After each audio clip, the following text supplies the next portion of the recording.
Nakakaipon ka na ba? Alam mo, ang kagandahan po, pag ikaw ay nagsimula ka mag-ipon, at first, sasabihin mo, napakahirap mag-ipon, napaka-challenge mag-ipon, pero ito yung gagawin natin. Mag-umpisa ka lang sa maliit. Ito yung kagandahan. Pag nag-umpisa ka sa maliit, pa 20-20 lang, pa 50-50, yung mga bari at sa mga papel, alam mo, ang mangyayari niyan, pag ikaw ay nakaipon na, magkakaroon ka ng tinatawag sense of fulfillment and satisfaction at masasabi mo sarili mo, pag nakaipon ka ng mga 500 or 1,000, ay, grabe, kaya pala. Diba? Ang kagandahan niyan, pag nakaipon ka na ng 500 to 1,000, hindi ka na babalik sa maliit.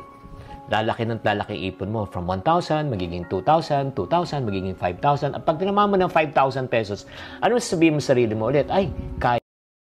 Pag nag-ipon ka, marami kang matututunan. Matututo ka kung paano magtipid, paano ka magsakripisyo, magpursige sa ginagawa mo. Matututo ka rin magdisiplina ng sarili mo. Hindi naman paramihan ng pera ang pag-iipon eh. Proseso lang to na dapat mong subukin yung sarili mo. Nagawin yung isang bagay na posible.